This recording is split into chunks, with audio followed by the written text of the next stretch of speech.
पंचम से कितना परिचित हो पाए, और आज भी गुलजार साहब की शख्सियत में पंचम कितना दिखते हैं आपको?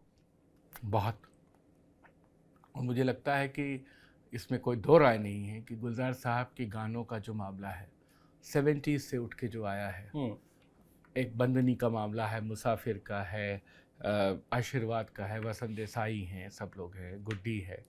लेकिन जब पंचम का प्रवेश होता है, परिचय, आंधी और सब, किनारा, मासूम और तमाम और फिल्में, दूसरे फिल्मकारों की फिल्में, तो एक डियो बनता है आर.डी. बर्मन, गुलजार।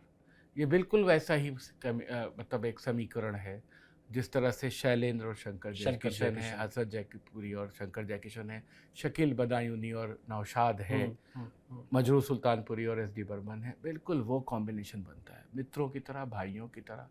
तमाम सारी कॉम्प्लेक्स नज़मों को, जिनका कोई मीटर नहीं है, जिनकी कोई बहर नहीं है, जो अखबार की न्यूज़ की तरह है, जो वो कहते हैं, वो शुरू होती है उनमें रिदम पैटर्न को लोकेट करना। और ये भूलना नहीं चाहिए कि जब आर.डी. बर्मन म्यूज़िक कर रहे हैं और गुलजार साहब का वो जो शिखर का वर्ष है, सन 71 से 80 तक का जो मामला है, उधर एनालॉग पैटर्न का म्यूज़िक होता था, डिजिटल म्यूज़िक नहीं था, डिजिटल साउंड नहीं था। तो ट्रेडिशनल साउंड सिस्टम में जा कर के ट्रेडिशनल ऑर्केस्ट्रेशन के साथ गानों को फिल्माए जाने और उनको रिकॉर्ड करने की प्रविधि में बहुत मॉडर्न काम, बहुत वेस्टर्न काम with the sensibility of Indian touch, ये हासिल है गुलजार का।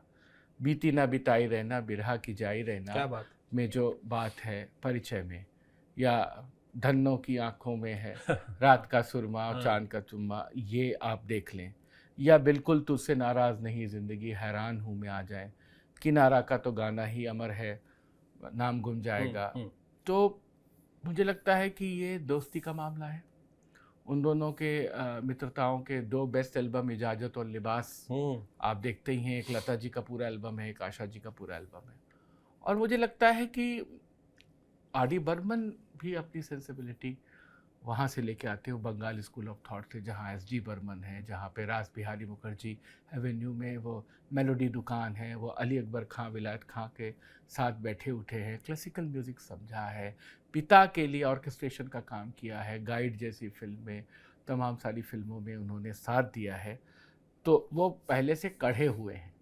वो एक स्कूल ऑफ थॉट से आते हैं जहाँ एस.डी. बर्मन की छत्र छाया है। गुलजार वहाँ से आते हैं जहाँ बिमल रॉय हैं। बिमल रॉय के यहाँ एस.डी. बर्मन काम करते हैं। तो दो बड़े स्कूल ऑफ थॉट के जब यंगर जनरेशन के लोग मिलते हैं तो किसी एक पॉइंट पे वो एक बड़ा धमाका होता है, जिसका एक बहुत सुंदर मामला है उनके काम में। मित्रवत बहुत अच्छे हैं दोनों, उन पे पोर्ट्रेट लिखा है गुलजार साहब ने। बहुत सारे नॉन फिल्म एल्बम है, दिल पड़ोसी है उनका, आशा जी का, और तो क्या खूबसूरत बात है, बहुत सारे जिक्र हैं। एक बहुत मज़ेदार वाक़या है कि गुलजार साहब बताते हैं कि जब वो कोई धुन बताते थे तो अच्छा बनाता हूँ, और गुल्लू कहते थे उनको, पंचम गुलजार साहब को। तो एक दिन क्या हुआ कि बॉम्बे में उनको धुन सूझ गई और ये लोग गाड़ी से जा रहे थे, और दोनों गाड़ियाँ अगल बगल थीं और बीच में एक गाड़ी फंसी हुई थी किसी स्ट्रेंजर की। इन्होंने शीशा उतारा पंचम ने और कहा, तू अपना शीशा उतारो, मुझे उधर उस साइड गुलजार से बात करनी है। उनका शीशा उतरवाया गया। अब वो वहाँ पे, अब लाइट ओपन हो चुकी है, वो ताल दे के, बीट दे के उसको गाना सुना रहे हैं, गुलजार उस पर कोई इम्प्रोवाइजेशन बता रहे हैं, और बीच वाला फंसा है, ओके तू हट्टा नहीं। तो गुलजार साहब कहते हैं कि ऐसे पागल दीवाने आदमी थे कि मतलब सड़क चलते उनका स्टूडियो बन जाता था और ये लोग उसको एंजॉय करते थे।